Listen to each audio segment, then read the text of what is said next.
میرے بھائی اور بزرگوں، دوستو، آج کی خطبہ جمعہ میں ایک آیت انشاءاللہ ہم لوگ سنیں گے اور اس کی تفسیری باتیں سنیں گے۔ اس میں کئی باتیں انشاءاللہ آ جائیں گی۔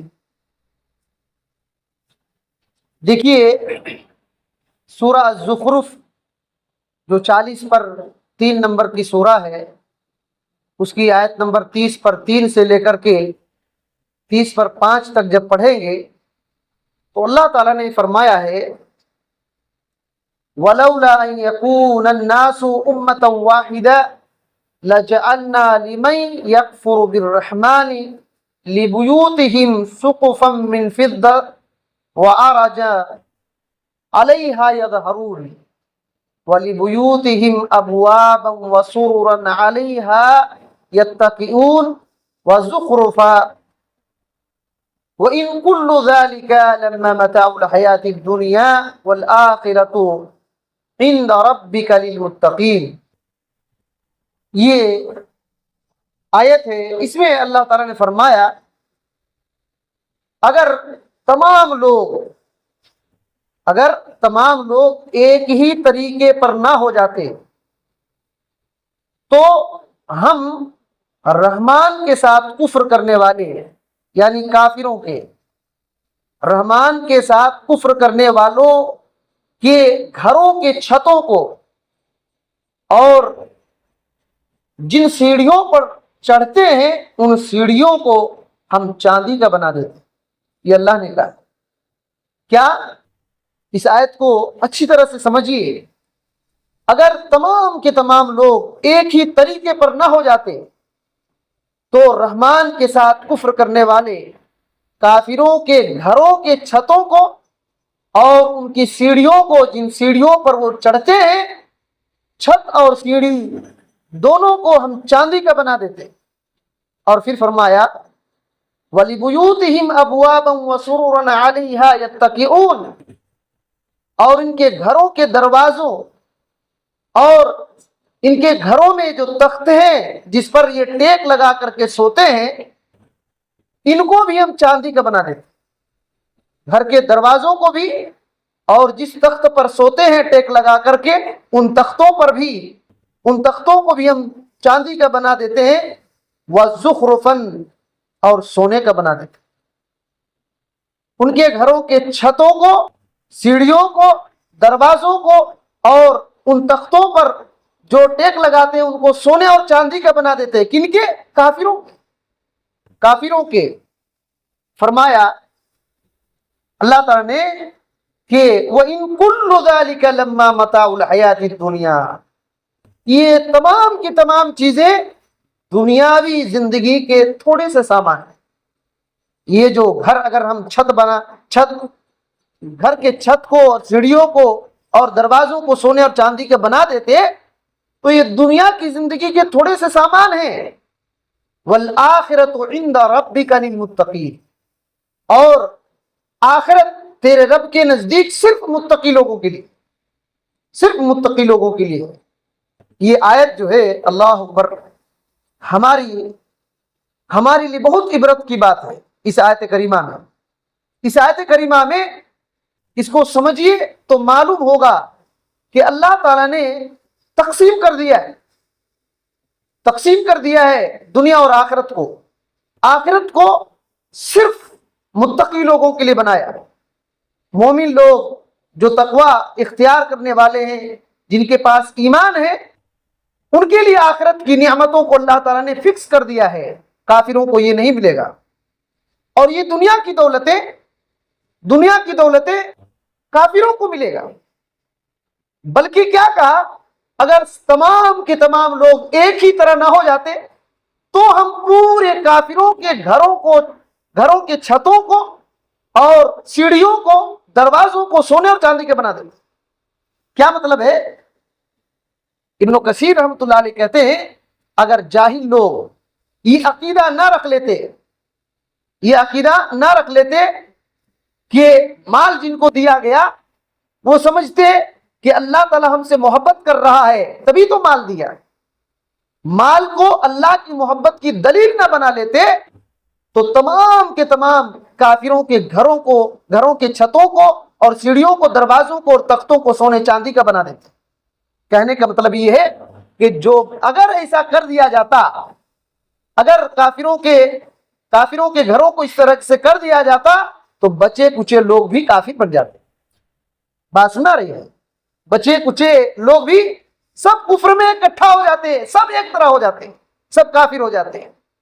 اسی وجہ سے ابن عثیمین رحمۃ اللہ علیہ نے بھی یہی کہا کہ اس کی تفسیر یہی ہے کہ اگر اس بات کا یہ بات نہ ہوتی کہ سب کے سب کافر ہو جاتے تو کافروں کے گھر کے چھتوں کو، ان کے سیڑھیوں کو، دروازوں کو اور تختوں کو سونے چاندی کا اللہ بنا دیتا ہے۔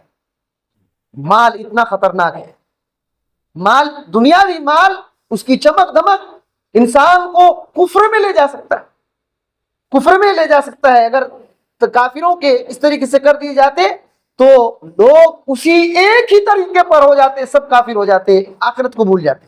لیکن اللہ تعالیٰ نے ایسا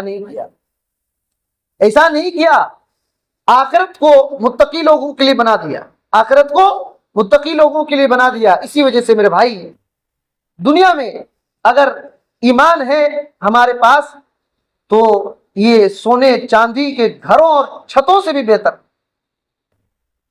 اگر سونے کا چھت ہو جائے، سونے کے دروازے ہو جائیں، سونے کی سیڑھی ہو جائے، سونے کے بستر ہو جائے، اس سے کئی گنا بہتر یہ ہے کہ ہمارے پاس ایمان ہو۔ ابن عثیمین رحمۃ اللہ علیہ کہتے ہیں اسے آیت کریمہ کی تفسیر میں کہ وَعْلَمْ أَنَّ هَذَا الدُّنْيَا سِجْنُ الْمُؤْمِنِ وَجَنَّةُ الْكَافِرِ لَوْلَا مَهْمَا بَلَغَتْ النَّعِيمُ۔ کہتے ہیں کہ جان لو، اس آیت کریمہ سے سمجھ میں بات آ رہی ہے کہ دنیا مومنوں کے لیے قید خانہ ہے اور کافروں کے لیے جنت ہے۔ دنیا مومنوں کے لیے قید خانہ ہے اور کافروں کے لیے جنت ہے۔ مومنوں کی نعمت کتنوں بڑھ جائے، یہ دنیا اس کے لیے قید خانہ ہی ہے۔ بات سنا رہی ہے؟ مومنوں کے پاس کتنوں نعمتیں آ جائے لیکن یہ دنیا اس کے لیے قید خانہ ہی ہے، اور کافروں کو اس دنیا میں کتنوں عذاب دیا جائے، کتنوں مصیبت ہو، لیکن اس کے لیے یہ جنت ہی ہے۔ کافر کو اگر عذاب دیا جائے پھر بھی اس کے لیے دنیا جنت ہے آخرت کے مقابلے میں۔ اور ابن عثیمین رحمۃ اللہ علیہ نے یہ بات کہہ کر کے ایک واقعہ ذکر کیا ہے اپنی تفسیر کے اندر۔ ہو سکتا ہے کہ یہ واقعہ آپ لوگوں نے سنا ہوگا، امام ابن حجر رحمۃ اللہ علیہ کا یہ واقعہ ہے۔ لکھتے ہیں کہ امام ابن حجر رحمۃ اللہ علیہ مصر کے، جو ایجپٹ ابھی نام ہے، مصر کے قاضی القضات تھے، چیف جسٹس تھے، مصر کے قاضی القضات تھے ابن حجر رحمۃ اللہ علیہ۔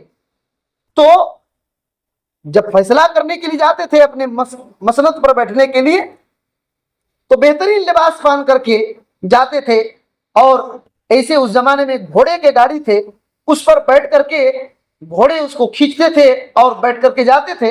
ایک دن ایک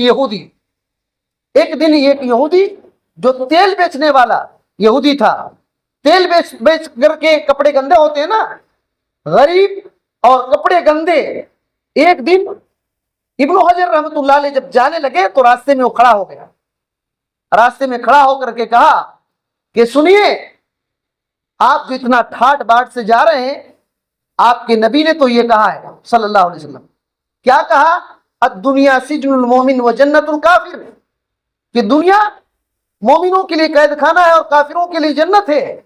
یہ حدیث اور آپ کو دیکھ رہے ہیں تو فٹ نہیں ہو رہی۔ ابن حجر رحمۃ اللہ علیہ کو یہودی کیا کہہ رہا ہے کہ میں دیکھو اتنا غریب ہوں، کپڑے گندے ہیں، اور آپ کی حالت کیا ہے، اتنا ٹھاٹ باٹ میں آپ ہیں، بہترین کپڑے ہیں، گھوڑے کی گاڑی پر سوار ہو کر کے جا رہے ہیں۔ اس زمانے میں گھوڑے کی گاڑی بولے تو آج کل ایروپلین کی طرح ہے، آپ اتنا دنیا کی آشائش میں اور نعمتوں میں، اور میں کہاں ہوں اتنا غریب، تیل بیچنے والا، کپڑے گندے، اور محمد رسول اللہ صلی اللہ علیہ وسلم آپ کے نبی نے تو یہ کہا کہ دنیا مومنوں کے لیے یہ قید خانہ ہے اور کافروں کے لیے جنت ہے۔ اگر یہ بات صحیح ہوتی تو میں تو نعمتوں میں جنت میں ہوتا، آپ غریب فقیر ہوتے. یہ تو الٹی بات لگ رہی ہے, یہ الٹی بات لگ رہی ہے. بات سمجھ میں آ رہی ہے؟ ابن حجر رحمۃ اللہ علیہ نے کہا کہ بالکل بات صحیح ہے, بالکل بات صحیح ہے. کہا دیکھو آخرت کی جو نعمتیں ہیں, آخرت کی نعمت کے مقابلے میں دنیا کی ہم کو کیا بھی نعمت ملے, کتنوں نعمت ملے, اس نعمت کے مقابلے میں یہ قید خانہ ہی کی طرح ہے. ایک انسان کو, ایک مومن کو دنیا میں کتنوں نعمت دے دی جائے, آخرت کی نعمت کے مقابلے میں یہ قید خانہ کی طرح ہے. اور ایک کافر کو دنیا میں کتنوں عذاب دیا جائے, کتنوں ستایا جائے, اس پر کتنوں تکلیف آئے, مصیبت آئے, جہنم کے عذاب کے مقابلے میں یہ دنیا کی تکلیف اس کے لیے جنت کی طرح ہے. دنیا کی تکلیف اس کے لیے جنت کی طرح ہے. یہ سن کر کے یہودی کچھ سوچا اور کہا اشہد اللہ الہ الا اللہ وان محمدن رسول اللہ, میں گواہی دیتا ہوں کہ اللہ تعالیٰ کے علاوہ کوئی سچا معبود نہیں ہے اور محمد الرسول اللہ صلی اللہ علیہ وسلم اللہ کے بندے اور رسول ہیں. وہ مسلمان ہو جاتا ہے, وہ مسلمان ہو جاتا ہے, کیونکہ بات اس کو سمجھ میں آ گئی کہ دنیا میں کافروں کو کتنوں مصیبت, کتنوں غریب فقیر رہے, لیکن آخرت کے مقابلے میں دنیا میں وہ جنت ہی میں ہے, کیونکہ آخرت میں اس کے لیے کوئی رحم کرم کا معاملہ نہیں کیا جائے گا. اور ایک مومن کو دنیا میں کتنوں دولت ملے, جنت کے نعمتوں کے مقابلے میں وہ قید خانہ ہی میں. ہمارے پاس کتنوں دولت ہو, آخرت کے مقابلے میں کوئی معنی نہیں رکھتا. اللہ کے نبی صلی اللہ علیہ وسلم نے اسی وجہ سے کہا اگر دنیا اگر اللہ کے نزدیک مچھر کے پر کے برابر بھی ہوتا, اس کے وزن کے برابر بھی ہوتا, تو دنیا میں کسی کافر کو اللہ ایک گھونٹ پانی بھی نہ دیتا. اللہ کے نزدیک اس دنیا کی کوئی حیثیت نہیں. یاد رکھیے یہ دار العمل ہے, یہ عمل کا گھر ہے. اس میں عمل کر لیں گے تو آخرت کی نعمتیں بنیں گی, آخرت کی کامیابی بنے گی. اور یہاں دوسرے کو دیکھ کر کے حیران اور پریشان ہوں گے تو یاد رکھیے بربادی ہی بربادی ہے, بربادی ہی بربادی ہے. اسی وجہ سے ایک شعر ہے حضرت علی رضی اللہ تعالیٰ عنہ کی طرف سے منسوب کیا جاتا ہے ان کی طرف کہ رضینا قسمت الجبار فینا, ہمارے تقدیر میں جو جبار نے تقسیم کر دیا ہے اس پر ہم راضی ہیں, اس پر ہم راضی ہیں, اس پر ہم راضی ہیں. لنا العلم وللجاہل المال, ہمارے لیے علم ہے اور جاہل کے لیے مال ہے, جاہل کے لیے مال ہے. وَإِنَّ الْمَالَ يَفْنِي قریب, مال قریب ہے کہ ختم ہو جائے گا. وَإِنَّ الْعِلْمَ بَاقٍ لَا يَزَالُ, علم باقی رہے گا ہمیشہ ہمیش کے لیے, ہمیشہ ہمیش کے لیے باقی رہے گا. اسی وجہ سے علم یعنی شریعت کا, اللہ کی پہچان, اللہ کی معرفت, دین کی معرفت, نبی کریم صلی اللہ علیہ وسلم کے طریقے کی معرفت اگر کسی کو ہے وہ سیدھے راستے پر چلے گا, یہ باقی رہ جائے گا, آخرت میں بھی کام آئے گا. اور اس کے پاس کچھ نہیں ہے, دین نہیں ہے, صرف مال ہے, تو کوئی اس کی حیثیت نہیں, اس کی کوئی حیثیت نہیں. دیکھیے اللہ تعالیٰ نے کتنی بڑی بات کہی ہے کہ اگر سب لوگ ایک ہی طریقے پر نہ ہو جاتے تو کافروں کے گھروں کے چھت کو, سیڑھیوں کو, اور ان کے دروازوں کو اور ان کے تختوں کو سونے اور چاندی کا بنا دیتا ہے. اگر بن بھی جائے سونے چاندی کا, اگر ان کے گھروں کی چھت سونے چاندی کا بھی بن جائے, لیکن یاد رکھیے اتنا بڑا گھر ہو اور سونے چاندی کا بن جائے, اس کے مقابلے میں صرف فجر کی 2 رکعت سنت کے مقابلہ نہیں کر سکتے. فجر کے 2 رکعت سنت کا مقابلہ نہیں کر سکتا ہے. یہ گھر پورا سونے چاندی کا گھر بھی ہو جائے. کیوں؟ اللہ کے نبی صلی اللہ علیہ وسلم نے کیا کہا؟ سنن ترمذی کی حدیث ہے, 416 نمبر کی حدیث ہے, فرمایا رکعات الفجر خیر من الدنیا وما فیہا, کہ فجر کی 2 رکعت سنت, فرض نہیں, سنت دنیا اور دنیا میں جتنی بھی نعمتیں ان تمام نعمتوں سے بہتر. یہ تو گھر کی بات, چھت کی بات ہے. اللہ کے نبی صلی اللہ علیہ وسلم نے تو کہا پوری دنیا اور دنیا کی جتنی بھی نعمتیں ہیں تمام نعمتوں کے مقابلے میں صرف فجر کی 2 رکعت سنت بہتر ہے. اب سوچیے کسی کے گھر سونے کا ہی بن جائے تو کیا ہوا, اس کے پاس 2 رکعت سنت نہیں ہے تو کیا ہے اس کے پاس؟ سونے چاندی کا گھر ہو, پوری دنیا ہو, لیکن نماز نہیں ہے, اس کے پاس کچھ بھی نہیں, اس کے پاس کچھ بھی نہیں. اللہ اکبر. اب سوچئے کہ اللہ تعالیٰ نے کیا کہا اس آیت میں, ہم نے آخرت کو متقی لوگوں کے لیے بنایا ہے. قربان جائیں محمد رسول اللہ صلی اللہ علیہ وسلم نے کیا کہا. اللہ اکبر. ہم لوگ سوچتے ہیں کہ کوئی بہت چمک دمک مال دولت ہے تو ہم اپنے آپ کا مایوس ہو جاتے ہیں کہ کیا اس طریقے سے ہے, ہم کو کیوں نہیں ملا. حالانکہ اللہ تعالیٰ نے ہم کو بچایا ہے, اللہ تعالیٰ نے ہم کو بچایا ہے ایمان دے کر کے.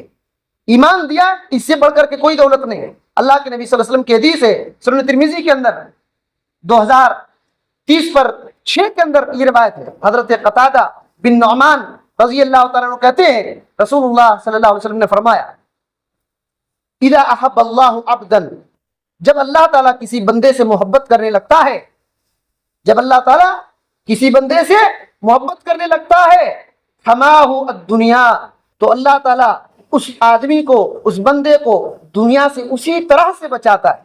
کیسے بچاتا ہے؟ کما یظل احدکم یحمی سقیمہ الماء, جس طریقے سے تم میں سے ہر کوئی اپنے بیمار پریوار کے لوگوں کو, بیمار آدمی کو پانی سے بچاتا ہے. بات میں سمجھ میں آ رہی ہے؟ اللہ کے نبی صلی اللہ علیہ وسلم نے کیا کہا, جب اللہ تعالیٰ کسی بندے سے محبت کرتا ہے تو اس کو دنیا سے اسی طرح بچاتا ہے جس طریقے سے تم اپنے بیمار آدمی کو پانی سے بچاتے ہو. بیمار اگر ہو گیا, بخار ہو گیا تو کہتے ہیں کہ مت نہانا, ابھی مت نہانا. تو اللہ تعالیٰ جس سے محبت کرتا ہے دنیا سے اس کو اس طرح بچاتا ہے. لیکن بندہ ہے کہ سمجھ ہی نہیں پا رہا ہے, بندہ ہے کہ سمجھ ہی نہیں پا رہا ہے. اللہ اوپر کتنی بڑی بات ہے, نبی کریم صلی اللہ علیہ وسلم نے کتنی بڑی بات کہا ہے. ہم لوگ تولتے ہیں نا, تولتے ہیں, شادی ہوتی ہے تو تولتے ہیں, بات کرتے ہیں تو تولتے ہیں کہ اس کی بات کیا لیں گے بھائی, وہ تو کوئی حیثیت ہی نہیں رکھتا ہے, اس کی کیا حیثیت ہے, کچھ بھی نہیں ہے. لیکن اللہ کے نبی صلی اللہ علیہ وسلم کیا کہہ رہے ہیں, اللہ تعالیٰ جس سے محبت کرتا ہے اس کو دنیا سے بچاتا ہے, دنیا کی غلط نعمتوں, حرام کمائی اور الٹے سیدھے کاموں سے اور دنیا کے فتنوں سے. کیونکہ دنیا کے یہ مال و دولت فتنہ ہے, اگر ایمان نہیں ہے تو اس کا غلط استعمال کرے گا, لیکن اگر ایمان ہے, صحیح علم ہے تو اس کا صحیح استعمال کرے گا, اس کا صحیح استعمال کرے گا. اللہ کے نبی صلی اللہ علیہ وسلم کی اور ایک روایت ہے, آپ دیکھیے اس آیت کو اور ان باتوں کو, نبی صلی اللہ علیہ وسلم کی باتوں کو, اور آپ کی زندگی کو دیکھیے اور پریشان مت ہوئیے. پریشان ہونے کی ضرورت ہی نہیں ہے. اگر ہمارے پاس ایمان ہے تو یاد رکھیے اس زمین کی سب سے بڑی پونجی ہمارے پاس ہے. سنن ترمذی کی حدیث میں 2370/7 میں حضرت عبداللہ بن مسعود رضی اللہ تعالیٰ عنہ روایت کرتے ہیں, نام رسول اللہ صلی اللہ علیہ وسلم علی الحصیر, نبی صلی اللہ علیہ وسلم یہ چٹائی پر سوئے ہوئے ہیں, کھجور کی چٹائی ہے, سوئے ہوئے ہیں. فقام, کھڑے ہو گئے, اٹھ گئے, نیند سے بیدار ہو گئے. قد اثر فی جنبہ, نبی صلی اللہ علیہ وسلم کے بازوؤں پر نشان پڑ گئے تھے, نبی کریم صلی اللہ علیہ وسلم کے بازوؤں پر نشان پڑ گئے تھے, چٹائی کے نشان. صحابہ کرام نے کہا قلنا یا رسول اللہ لو اتخذنا لک وطاء, اے اللہ کے رسول صلی اللہ علیہ وسلم کھجور کے پتوں کے چھال وغیرہ بھر کر کے آپ کے لیے گدا استعمال کر دے, بنا دیتے تو کیا اچھا ہوتا. اللہ کے نبی صلی اللہ علیہ وسلم نے جو بات کہی ہے, کیا کہا مالی ولی دنیا, مالی انا و مالی دنیا, میرا اور دنیا اس سے کیا تعلق ہے, میرا دنیا سے کیا تعلق ہے. اور پھر فرمایا کہ ما انا فی الدنیا الا کراکب یستظل تحت شجرۃ ثم راح ترکها. اللہ کے نبی صلی اللہ علیہ وسلم نے کہا کہ میری حیثیت دنیا میں اس طرح سے ہے جیسے کہ ایک مسافر چل رہا ہے, ایک مسافر چل رہا ہے اور ایک درخت کے نیچے چھاؤں لینے کے لیے بیٹھا ہے اور پھر اپنا راستہ لے لیا, اس چھاؤں کو اور جھاڑ کو بھی چھوڑ دیا. یہی میری مثال ہے, دنیا میں میری یہی حیثیت ہے. یہ پیغام ہے ہمارے لیے, یہ پیغام ہے ہمارے لیے. یاد رکھیے دنیا کی چمک دھمک کو حاصل کرنے کے لیے اللہ کو نہ بھول جائیں, عبادتوں سے دور نہ ہو جائیں. ان چمک دمک کو حاصل کرنے کے لیے اتنے بڑے آخرت اس کی نعمتوں کو برباد نہ کریں. یہ ختم ہو جانے والی دنیا ہے, یہ برباد ہو جانے والی دنیا ہے. اور اللہ تعالیٰ نے اس طریقے سے بہت ساری مثال اور دے کر بتلایا کہ دنیا میں کتنے مالدار فنا ہو گئے اور برباد ہو گئے, ان کے مال دھرے کے دھرے ہو گئے اور وہ آخرت میں کامیاب نہ ہو سکے. آپ دیکھیے اس آیت کو, دیکھیے اور کچھ آیتوں کو دیکھیے. سورہ قصص آپ کھول کر کے آپ پڑھیں گے, جو 28 نمبر کی سورہ ہے, اس کی آیت نمبر 70 پر 9 آپ اٹھائیں گے تو اس سے پہلے کی آیتوں میں قارون کا ذکر ہے. قارون اتنا مالدار کہ اس کے خزانے کی چابیاں اونٹ پر سوار کر کے لے جایا جاتا تھا, اور کیا کہتا تھا, یہ اتنی دولت مجھ کو میرے علم کی وجہ سے ملی, اتنی دولت یہ خزانے میرے علم کی وجہ سے ملے. تو اللہ تعالیٰ نے کہا 70 پر 9 آیت میں, فخرج علی قومہ فی زینتہ قال الذین یریدون الحیاۃ الدنیا یا لیت لنا مثل ما اوتی قارون انہ لذو حظ عظیم. اللہ نے کہا کہ جب وہ اپنے قوم کے پاس سے مجمع میں بالکل سج دھج کر نکلا تو دنیا کے متوالے, دنیا کی زندگی کے متوالے لوگوں نے کیا کہا, کاش کہ قارون کی طرح جو نعمتیں اس کو ملی ہم کو بھی مل جاتا. اللہ تعالیٰ نے انسان کی حقیقت کو بیان کیا. کیا کہا ان لوگوں نے, قارون کی دولت کو, ان کے چمک دھمک کو دیکھ کر کے کیا کہا, کن لوگوں نے کہا, جو لوگ دنیاوی زندگی کے متوالے تھے, اسی دنیا کو چاہتے تھے, ان لوگوں نے کیا کہا, کتنا خوش نصیب ہے, کاش کہ اسی طریقے سے جو اس کو نعمت دی گئی ہم کو بھی مل جاتا. لیکن وہیں علم والوں نے کیا کہا, اسی آیت کے بعد یعنی 80 نمبر کی آیت میں اللہ تعالیٰ نے کیا کہا, وقال الذین اوتوا العلم, جن لوگوں کو علم دیا گیا, جن کے پاس علم تھا, ان لوگوں نے کیا کہا, ویلکم, تم پر افسوس ہے. جن لوگوں نے کہا کہ ہم کو بھی قارون کی طرح دولت مل جاتی, ان کو کہا کہ تم لوگوں پر افسوس ہے. ثواب اللہ خیر لمن آمن, کیا کہا کہ اللہ تعالیٰ جو ثواب دیتا ہے کن لوگوں کو, جن لوگوں نے ایمان لایا, وعمل صالحا, اور نیک عمل کیا, یہ ثواب ان نعمتوں سے بہتر, یہ ثواب ان نعمتوں سے بہتر ہے جو اللہ تعالیٰ ایماندار لوگوں کو ایمان لانے کی وجہ سے اور اس کے نیک اعمال کی وجہ سے جو ثواب دیتا ہے, جو اجر دیتا ہے, یہ اجر قارون کی دولتوں سے بھی بہتر ہے, قارون کی دولتوں سے بھی بہتر ہے. لیکن یہ بات کون سمجھے گا, اللہ نے کہا وَلَا يُلَقَّاهَا إِلَّا الصَّابِرُونَ, یہ بات صرف صبر کرنے والوں کے دل ہی میں گھسے گی, یہ بات صبر کرنے والے کے دل ہی میں وہ ڈالی جائے گی. دوسرے آدمی اس بات کو نہیں سمجھ سکتا, اس کے چکر میں پھنس جائے گا. تو علم جس کے پاس رہے گا, دیکھیے علم جس کے پاس رہے گا انشاءاللہ وہ بچا لیا جائے گا, انشاءاللہ وہ بچا لیا جائے گا. تو کچھ دنیا دار لوگ اس طریقے سے دنیا کی چمک دمک کو دیکھتے ہیں, اللہ کو بھول بیٹھتے ہیں, اللہ کو بھول بیٹھتے ہیں, آخرت کو بھول جاتے ہیں, اللہ کے ایمان کے تقاضے کو بھول جاتے ہیں, اعمال کو بھول جاتے ہیں, اور یہ سمجھتے ہیں اگر ان کو چھوٹ دے دیا جائے تو وہ کافر ہو جائے گا, کفر کو اختیار کر لیں گے دنیا کی دولت کی وجہ سے. اسی وجہ سے تو اللہ تعالیٰ نے کہا پہلی آیت میں, اگر سب لوگ ایک ہی طرح نہ ہو جاتے تو کافروں کے گھروں کے چھت اور ان کے سیڑھیوں اور ان کے دروازوں کو سونے اور چاندی کا بنا دیتا. یہ ڈر ہے کہ اگر کسی کافر کے چھت کو سونے کا بنا دیا جائے تو دوسرے لوگ بھی اسی کفر میں چل جائیں. اور یہ جو سورہ القصص میں قارون کا واقعہ ہے, اللہ تعالیٰ نے سب بیان کرنے کے بعد کیا کہا, فَخَسَفْنَا بِهِ وَبِدَارِهِ الْأَرْضَ, ہم نے قارون کو اس کے محل بلڈنگ کے ساتھ زمین پر دھسایا, اس کو بھی اور اس کے جو بلڈنگ بنا کر رکھا تھا اس کو بھی زمین پر دھسا دیا, اس کو بھی زمین پر دھسا دیا.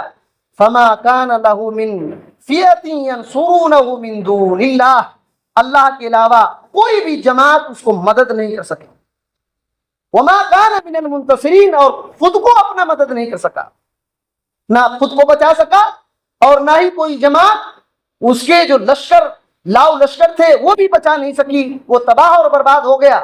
اللہ تعالیٰ نے مثال دیا، یہ سب مثال دیا ہے کہ قارون اتنا بڑا دولت مند ہونے جانے کے باوجود بھی وہ کہتا تھا کہ میرے علم کی وجہ سے یہ سب دولتیں ملی ہے، لیکن جب اللہ تعالیٰ نے اس کو زمین پر دھنسا دیا، اس کے محل کو زمین پر دھنسا دیا، تو اس کا علم کام نہیں آیا، اس کا علم کام نہیں آیا۔ جو جھوٹا دعویٰ کرتا تھا میرے علم کی وجہ سے یہ سب ملا، وہ سب کام نہیں آیا، اور جو لوگ اس کو دیکھ کر چکر میں پھنسنا چاہتے تھے ان کو اہل علم نے سمجھایا۔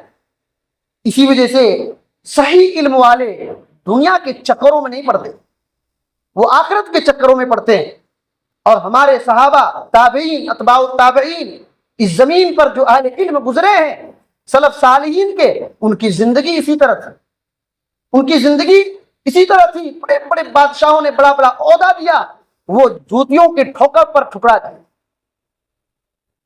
یہ مسئلہ ہوتا ہے، یہ مسئلہ ہے۔ اللہ تعالیٰ نے اسی سورہ القصص کی آیت نمبر 80 پر 3 میں کہا کہ تلک الدار الآخرہ، یہ قارون کا ذکر کر دیا، اور اللہ تعالیٰ نے پھر کہا کہ وہ جو آخرت کا گھر ہے، آخرت کا گھر ہے، جعلناها للذین لا یریدون علوا فی الارض ولا فسادا، آخرت کے گھر کو ہم نے تیار کر کے رکھا ہے ان لوگوں کے لیے جو اس زمین پر بلندی نہیں چاہتے، ان لوگوں کے لیے تیار کر رکھا ہے جو اس زمین پر بلندی نہیں چاہتے اور فساد مچانا نہیں چاہتے۔ والعاقبۃ للمتقین، آخری انجام بہتر متقی لوگوں کے لیے ہوگا، متقی لوگوں کے لیے ہوگا۔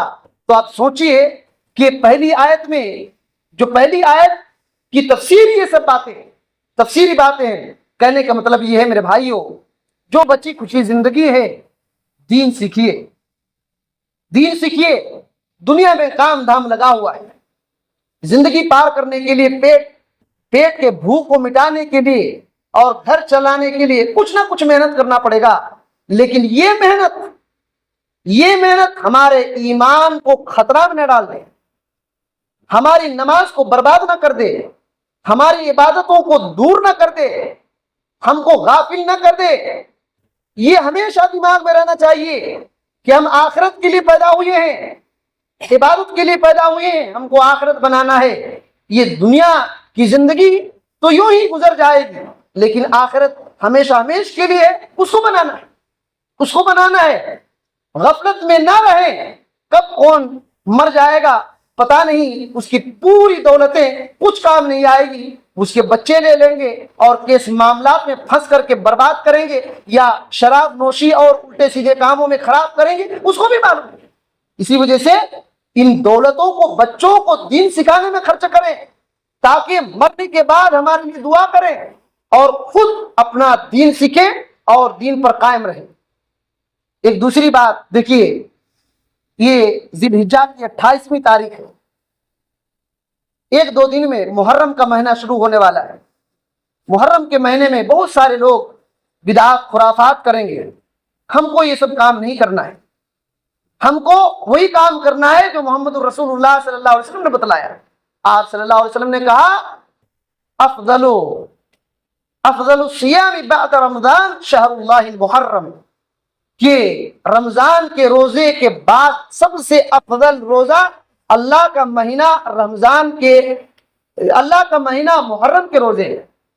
اللہ کے نبی صلی اللہ علیہ وسلم نے محرم کو اللہ کا مہینہ کہا ہے، محرم کو اللہ کا مہینہ کہا ہے۔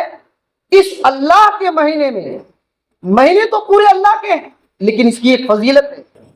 پورے گھر تو مسجد اللہ کے گھر ہیں، لیکن بیت اللہ خانہ کعبہ کی ایک فضیلت ہے۔